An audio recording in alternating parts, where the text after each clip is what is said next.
कृष्ण चैतन्य प्रभु नित्यानंद श्री अद्वैत गदाधर श्रीवासादि गौर भक्त वृंद। हरे कृष्ण कृष्ण कृष्ण हरे हरे। श्री गीता जी का चौथा अध्याय। श्री कृष्ण भगवान जी बोले, इस अविनाशी कर्म योग को मैंने सूर्य से कहा है, सूर्य ने मनु से कहा है और मनु ने राजा इक्ष्वाकु से कहा है। हे अर्जुन, इस परंपरा से प्राप्त यह योग सब राज ऋषियों ने जाना, परंतु अधिक समय व्यतीत होने से यह लुप्त हो गया है।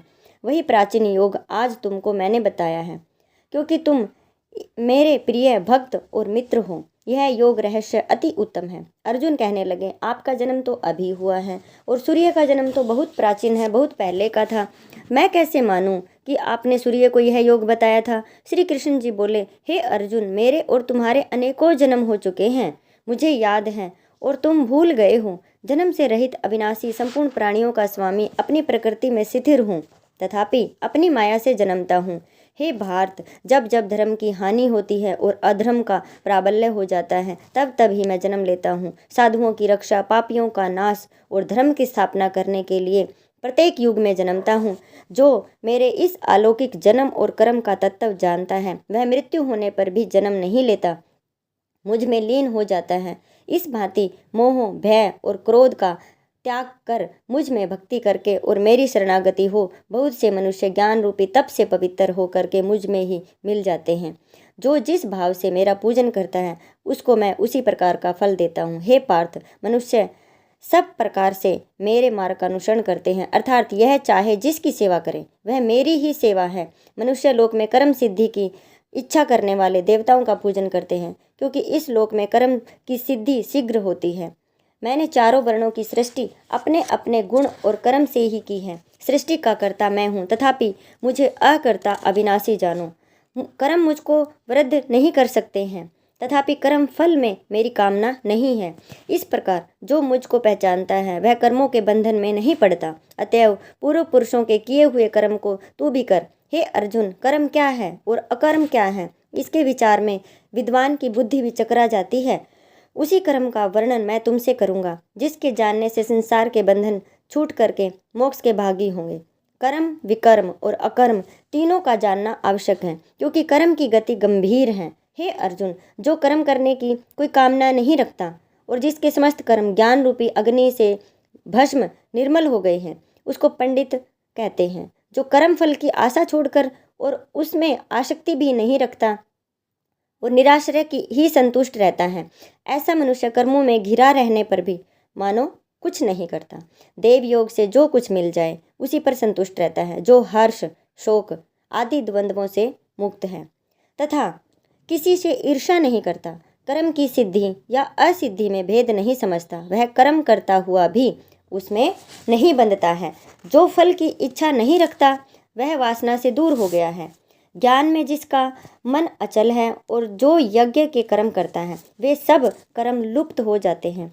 हवन करने का पदार्थ भी ब्रह्म है, आहुति देने वाला भी ब्रह्म है। जिस प्रकार जिसकी बुद्धि में सब कर्म ज्ञानमय है, उसको ब्रह्म प्राप्त होता है। कोई कोई कर्म योगी देवताओं की पूजा करते हैं और ज्ञान योगी ब्रह्म रूप अग्नि में यज्ञ रूप से हवन कर परमात्मा का भजन करते हैं।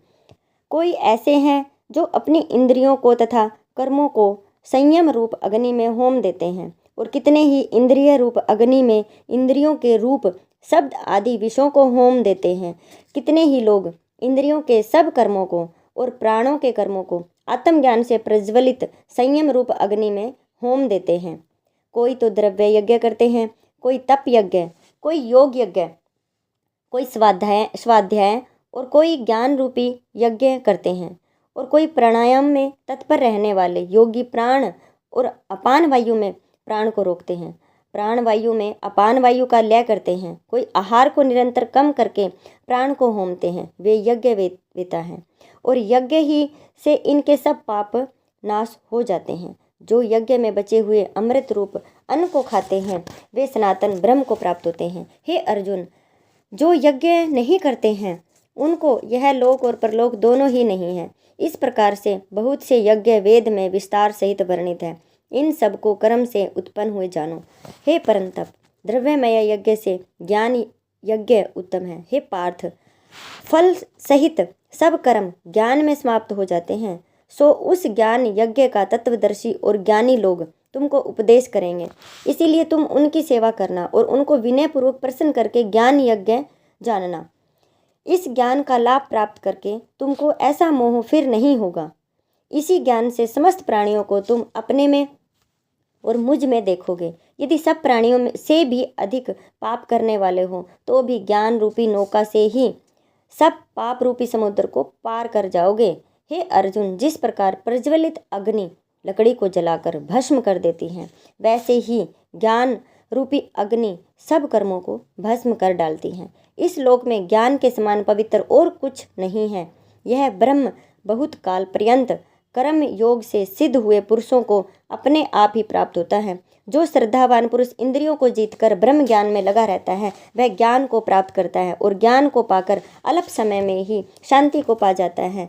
अज्ञानी, श्रद्धा रहित और जिनके मन में संदेह है, ऐसे जो पुरुष हैं वह नष्ट हो जाते हैं। जिनके मन में संदेह रहता है उनको तो यह लोक और परलोक और सब कुछ जो सुख है कुछ भी प्राप्त नहीं होता है। जिनसे परमेश्वर आराधन और निष्काम कर्मयोग के आश्रय से कर्म बंधन त्याग दिए हैं और हे अर्जुन, उस आत्मज्ञानी पुरुष को कर्म नहीं बांधते हैं। अतएव अज्ञान से उत्पन्न हुए चित्त के इस संशय को ज्ञान रूपी तलवार से काटकर मेरे बताए हुए कर्म योग को करने के लिए प्रस्तुत हो जाओ। इति श्रीमद् भागवत गीता सु उपनिषदसु ब्रह्म विद्या योग शास्त्रे श्री कृष्ण अर्जुन संवादे आत्म संयम योगो नाम चतुर्थो अध्याय। श्री कृष्ण चैतन्य प्रभु नित्यानंद श्री अद्वैत गदाधर श्रीवासादि गौर भक्त वृंद। हरे कृष्ण कृष्ण कृष्ण हरे हरे, हरे राम राम राम हरे हरे। अब चौथे अध्याय का महत्व। श्री नारायण जी बोले, हे लक्ष्मी जी, जो पुरुष श्री गीता जी का पाठ करते हैं उनके स्पर्श मात्र से अधम देह छूटकर मुक्ति को प्राप्त होता है। श्री लक्ष्मी जी ने पूछा, श्री गीता जी के पाठ करने वाले को छूकर कोई जीव मुक्त हुआ है? तब श्री नारायण भगवान ने कहा, हे लक्ष्मी जी, तुमको मुक्त हुए की एक पुरातन कथा सुनाता हूँ। भागीरथी गंगा जी के तट पर एक काशीपुरी नगर है। वहाँ एक वैष्णव श्री गीता जी के चौथे अध्याय का पाठ किया करता था। एक दिन वह साधु वन में गया। वहाँ बेरियों के 2 वृक्ष थे, उनकी बड़ी छाया थी। वह साधु वहाँ बैठ गया और बैठते ही उनकी आंख लग गई, उनको निद्रा आ गई। एक बेरी से उनके पांव लगे और दूसरी के साथ उनका सिर लगा। दोनों बेरियां आपस में कांप करके पृथ्वी पर गिर पड़ी। पत्ते उनके सूख गए। परमेश्वर की इच्छा से वे दोनों बेरियां ब्राह्मण के घर पुत्रियों के रूप में जन्म लिया।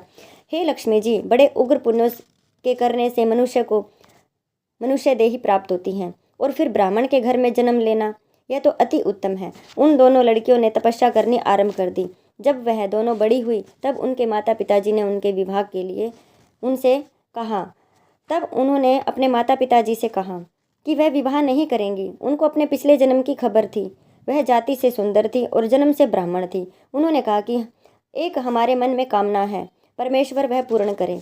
तब वह बहुत भली भांति जान करके उनके मन में यह बात थी कि वह साधु जिसके स्पर्श करने मात्र से हमारी अधम देह छूटी थी और हमें देह मिली मनुष्य की, वह मिले तब बहुत भला हो। इतना विचार कर दोनों लड़कियों ने माता पिताजी से तीर्थ यात्रा करने की आज्ञा मांगी। तब माता पिताजी ने तीर्थ यात्रा करने की आज्ञा दी। तब उन दोनों कन्याओं ने माता पिताजी की चरण वंदना करके गमन किया। तीर्थ यात्रा करते करते वे बनारस पहुंची। वहां जाकर देखा कि एक तपस्वी बैठा हुआ है जिनकी कृपा से हम बेरी की देह से छूटी थी। वह दोनों कन्याएं उसी सन्यासी के पास जाकर के चरण वंदना करके विनयपूर्वक हाथ जोड़ करके प्रार्थना करी कि हे संत जी, धन्य हो, आपने हमको कृतार्थ किया है। तब उस तपस्वी ने कहा कि तुम कौन हो? मैं तुमको नहीं पहचानता। कन्याओं ने कहा, हम आपको पहचानती हैं। हम पिछले जन्म में बेरिया की योनि में थी। तुम एक दिन वन में आए, आपको बहुत धूप लगी थी, तब बेरियों की छाया तले आ बैठे। लंबासन होने से एक बेरी से आपके चरण लगे और दूसरी से आपका सिर। उसी समय हम बेरी की देह से मुक्त हुई। तुम्हारी कृपा से हमारी गति हुई है। श्री गीता जी के चौथे अध्याय का ऐसा महात्म है। तब वह मन कर्म वचन से नित्य प्रति गीता जी के अध्याय का और महात्म का पाठ करने लगी। तब श्री नारायण जी ने कहा कि हे लक्ष्मी जी, यह चौथे अध्याय का महात्म है जो आपने सुना है और मैंने कहा है। श्री कृष्ण चैतन्य प्रभु नित्यानंद श्री अद्वैत गदाधर श्रीवासादि गौर भक्त वृंद। हरे कृष्ण कृष्ण कृष्ण हरे हरे, हरे कृष्ण कृष्ण कृष्ण हरे हरे। नारायण।